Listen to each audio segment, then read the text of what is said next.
Assalamualaikum warahmatullahi wabarakatuh. Untuk session kali ini kita akan mempelajari tentang distribusi binomial dan distribusi Poisson. Ada dua materi yang akan kita pelajari hari ini. Nah, untuk distribusi binomial perlu diperhatikan bahwasanya di dalam distribusi binomial itu ada 3 karakteristik di dalam dari percobaan binomial. Jadi ada 3 karakteristik. Apa saja karakteristik itu? Pertama adalah bahwa ada sejumlah percobaan. Kemudian yang kedua, dari percobaan tersebut itu bisa terjadi sukses atau gagal dari masing-masing percobaan. Jadi hanya ada 2 kemungkinan hasil, yaitu sukses dan gagal. Kemudian ciri yang ketiga, bahwasanya ada sejumlah N percobaan, di mana N percobaan itu bersifat independen atau tidak saling bergantung. Dan kemudian dari N percobaan ini itu bisa diulang pada kondisi yang identik. Nah, itu adalah 3 karakteristik dari percobaan binomial. Nah, misalnya di dalam percobaan pada saat kita melempar koin selama 3 kali percobaan. Nah, maka akan didapatkan kemungkinan hasil, yaitu ada 8 kemungkinan. Apa saja? Ini saya simpulkan, T itu adalah tail, H itu adalah hit. Maka ada 8 kemungkinan. Kemungkinannya apa saja? Muncul 3 tail, muncul 2 tail dengan 1 hit, kemudian muncul 2 tail dengan 1 hit tetapi dengan susunan tail, hit, dan tail. Kemudian muncul hit, tail, tail. Kemudian muncul hit, hit, dan tail. Kemudian muncul hit, tail, dan hit. Kemudian muncul tail, hit, hit, dan muncul ketiga-tiganya adalah hit. Nah, kemudian kita bisa menghitung berapa probabilitas yang tidak pernah muncul hit. Nah, lihat dari 8 observasi ini, 1, 2, 3, 4, 5, 6, 8, 5, 6, 7, 8. Nah, yang tidak muncul hit sama sekali itu adalah hanya 1. Maka kemungkinannya itu adalah 1/8. Sedangkan yang muncul 2 hit dengan susunan yang berbeda itu adalah 1, 2, dan 3. Sehingga kemungkinannya itu adalah 3/8. Sedangkan yang muncul 2 tail dengan susunan yang berbeda ataupun berurutan itu adalah 1, kemudian 2, 3. Sehingga kemungkinannya itu adalah 3/8. Sedangkan yang muncul ketiga-tiganya itu adalah hit, itu adalah 1 saja. Sehingga kemungkinannya itu adalah 1/8. Kalau di dalam bidang atau aplikasi di bidang kesehatan atau di dalam bidang biomedik, kemungkinan distribusi binomial atau percobaan binomial ini juga sering digunakan. Ada banyak situasi dalam bidang ilmu biomedis maupun ilmu kesehatan di mana seorang peneliti atau seorang tenaga medis itu melakukan investigasi terhadap berbagai macam suatu percobaan dengan sekian kali percobaan pada sejumlah percobaan, dengan sekian kali pengulangan pada sejumlah percobaan. Misalnya di dalam menguji coba sebuah obat baru, menguji coba sebuah teknik baru untuk penyembuhan pasien.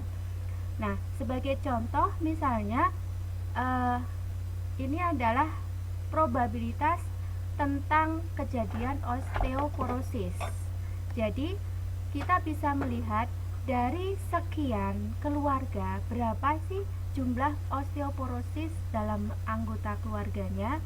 Nah, ini contohnya adalah kemungkinan setidaknya ada satu anggota keluarga dari 5 anggota keluarga, 5 dalam satu keluarga itu menderita osteoporosis, atau bisa dikatakan dengan lebih simpel, yaitu bahwasanya kemungkinan setidaknya satu orang anggota keluarga itu mempunyai osteoporosis dari keluarga yang beranggotakan 5 orang.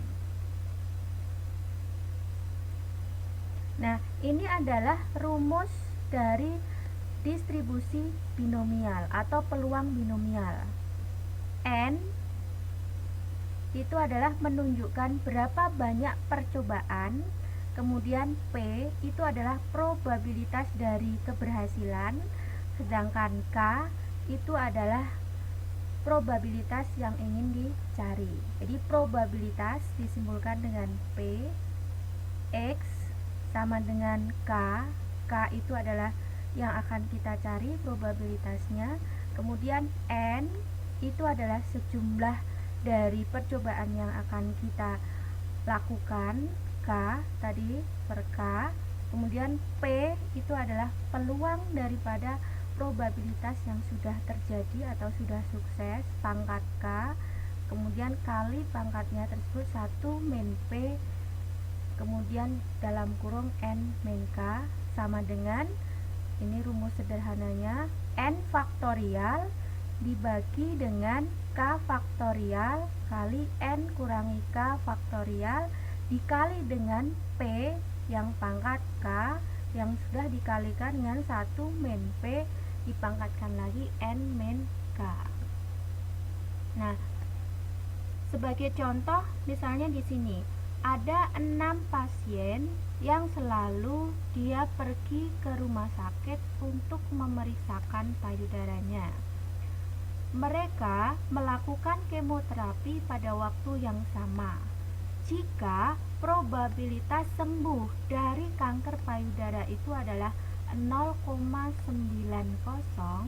maka pertanyaannya, berapa probabilitas 5 dari 6 pasien tersebut yang sembuh dari kanker payudara?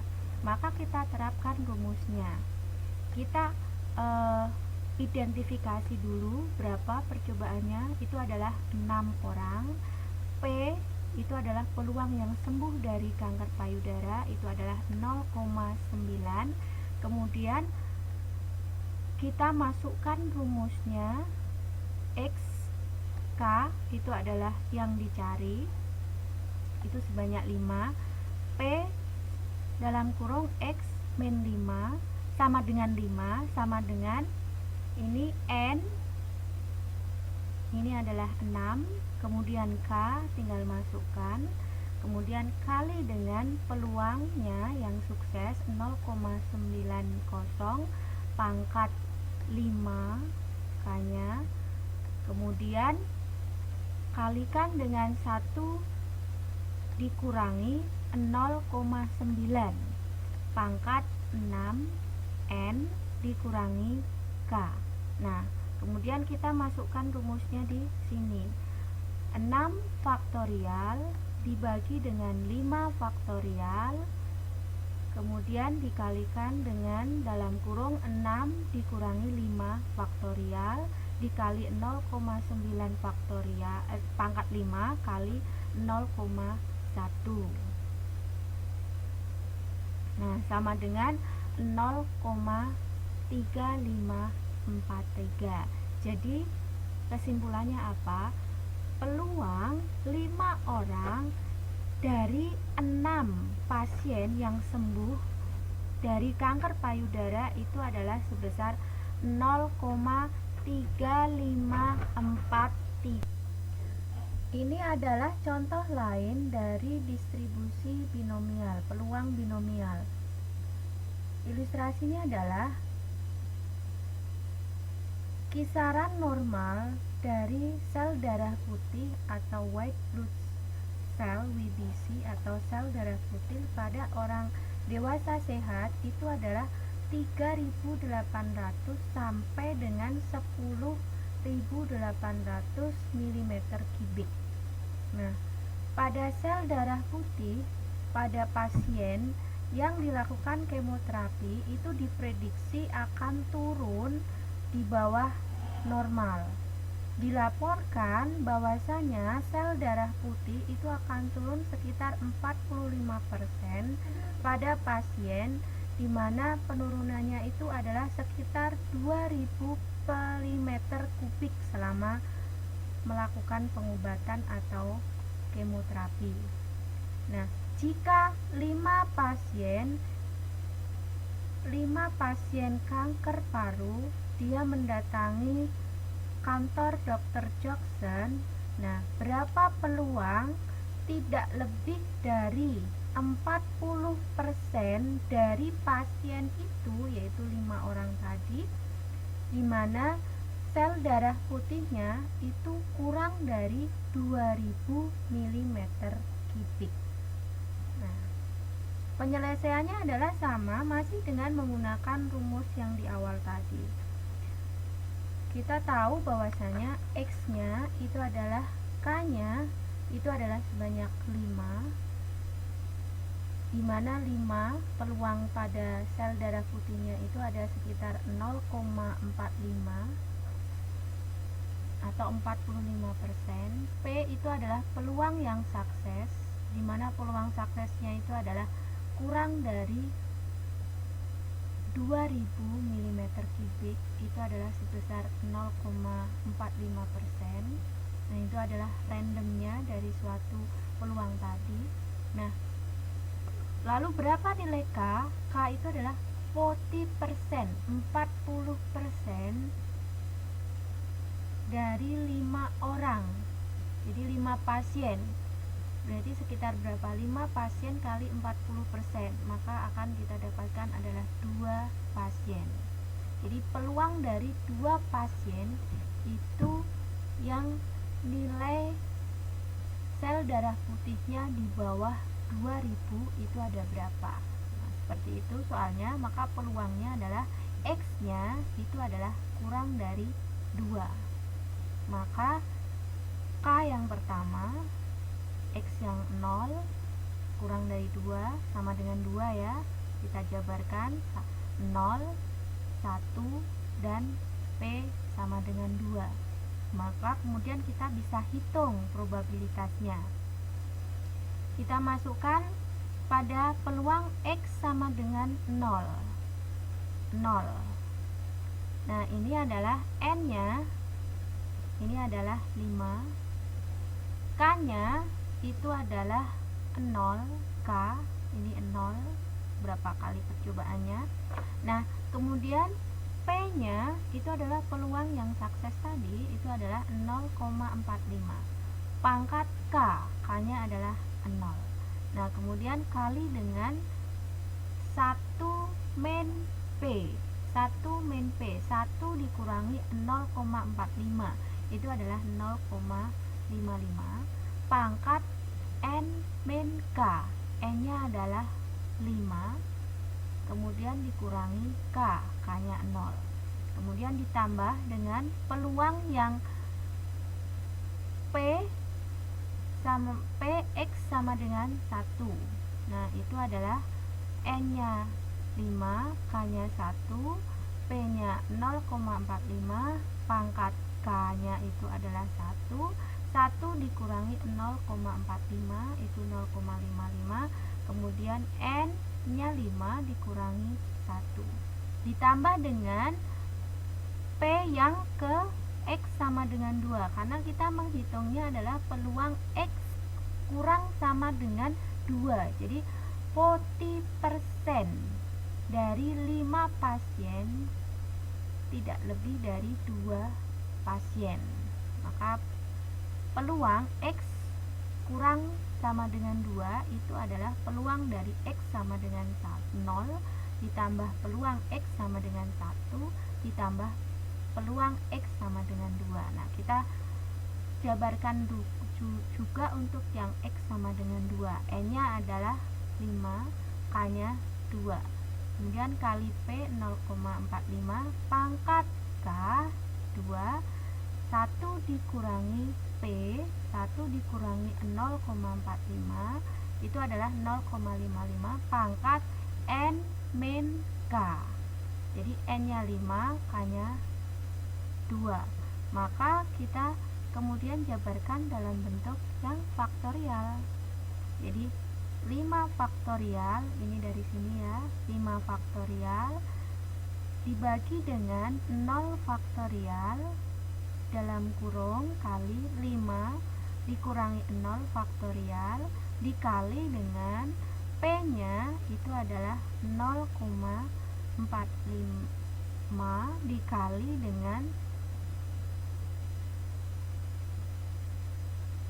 dengan 1 dikurangi P faktorial.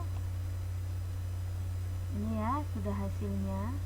Ini masih kurang 1, yaitu 0,45 pangkat K 0 itu sama dengan 1, maka sama saja kita tidak perlu menghitung juga tidak masalah, karena 0,45 pangkat 0 itu sama dengan 1. Nah kemudian kali 0,55 pangkat 5 ditambah dengan untuk penjabaran yang K yang ke 1. Ini ya, 5 faktorial dibagi dengan 1 faktorial dikali dengan 5 dikurangi 1 faktorial kali P-nya 0,45 pangkat 1 kali 0,55 pangkat 4. Nah kemudian ini adalah penjabaran yang terakhir, itu adalah 5 faktorial dibagi dengan 2 faktorial yang sudah dikalikan dengan 5 dikurangi 2 faktorial kali 0,45 pangkat 2 kali 0,55 pangkat 3. Nah kemudian silakan hitung sendiri, dibuktikan sendiri, hasilnya akan seperti ini. Sehingga peluangnya, ini peluang K yang ke 0, ini peluang K yang ke 1, ini peluang K yang ke 2. Sehingga kalau kita kembalikan ke sini adalah peluang yang X ke 0 ditambah dengan peluang X ke 1 ditambah peluang X yang kedua, maka hasilnya adalah 0,5931. Artinya apa? Jadi peluang setidaknya 40% dari 5 pasien yang sel darah putihnya kurang dari 2000 itu adalah 0,5931. Sekarang kita lanjutkan untuk distribusi Poisson. Distribusi Poisson itu adalah distribusi kedua yang terbanyak dipakai untuk distribusi diskrit. Distribusi diskrit itu adalah distribusi di mana outcome yang dihasilkan itu hanya 2, yaitu sukses dan gagal. Distribusi Poisson itu biasanya digunakan pada saat N atau jumlah observasinya itu adalah besar dan P-nya atau probabilitasnya itu adalah kecil. Dan ketiga, saat kejadian itu dalam satu periode waktu, area, volume, atau ruang. Contohnya adalah jumlah pasien yang membatalkan perjanjian dengan dokter gigi. Kemudian yang kedua itu adalah jumlah koloni bakteri yang tumbuh pada plate agar. Nah kemudian yang ketiga itu adalah jumlah kesalahan di dalam pembuatan grafik pasien. Nah ini adalah distribusi, contoh distribusi Poisson. Nah contoh yang lain nanti akan kita lanjutkan di slide berikutnya. Namun yang perlu diketahui pada saat Anda menghitung distribusi Poisson menggunakan formula seperti ini. Hampir sama dengan formula distribusi binomial. Cuma bedanya kita menggunakan formula dengan lambang lambda. Lambda itu adalah jumlah rata-rata kejadian dari peristiwa per unit dalam satuan waktu, area, atau volume. Sedangkan S itu adalah jumlah unit. Nah, kita masukkan rumusnya. P peluang untuk distribusi Poisson sama dengan X sama dengan K sama dengan lambda kali S pangkat K kali E pangkat minus lambda kali S dibagi dengan K faktorial. E ini adalah sudah suatu ketentuan, jadi tinggal masukkan angkanya saja, yaitu sebesar 2,7183. Maka rumusnya akan menjadi mu itu adalah gabungan dari perkalian lambda kali S, mu kali pangkat K, kemudian dikalikan dengan E di pangkat minus mu dibagi dengan K faktorial. Nah, ini contohnya. Jumlah sel darah putih pada pasien yang sudah dilakukan kemoterapi itu akan dilakukan monitoring oleh ahli onkologis, ahli kanker, yang mereka akan menunggu perawatan setelah sel darah putih itu turun di bawah 2000 mm kubik. Nah, rata-rata sel darah putihnya itu berkisar antara 5000 sampai 10000 mm kubik. Itu pada sel darah putih orang normal. Jika rata-rata sel darah putih pada orang dewasa sehat itu 7000 mm kubik, berapa probabilitas setidaknya 2 sel darah putih itu ditemukan di dalam 0,01 mm kubik sampel yang diambil dari orang dewasa sehat. Nah, ini adalah rumusnya. Nah, dari masalah itu atau dari soal itu kemudian kita identifikasi berapa nilai lambda. Lambda itu adalah rata-rata jumlah kejadian dari peristiwa per unit atau daerah atau volume. Nah, itu adalah 7000. Sementara S itu adalah jumlah satuan unit yang akan kita cari. Itu adalah 0,001 mm kubik. K-nya itu adalah jumlah 2 sel darah putih yang akan kita hitung. Nah, karena tadi mu itu adalah perkalian dari lambda kali S, maka kita tinggal menghitung. Lambdanya itu adalah sebesar 7000 kali S. S-nya adalah 0,001 sehingga mu itu ada 7. Maka kita tinggal masukkan rumusnya. X K. K-nya adalah 2. Kemudian mu itu adalah 7 pangkat 2 dikali E-nya adalah ketetapan 2,7183 pangkat minus 7 dibagi dengan 2 faktorial, 2K faktorial. Nah, sehingga kita dapatkan angkanya itu adalah 0,0223. Jadi, dapat kita simpulkan bahwa peluang setidaknya 2 sel darah putih itu ditemukan di dalam 0,001 mm kubik sampel pada orang dewasa sehat itu adalah sebesar 2,2% atau 0,0223. Demikian materi tentang distribusi binomial dan distribusi Poisson. Wassalamualaikum warahmatullahi wabarakatuh.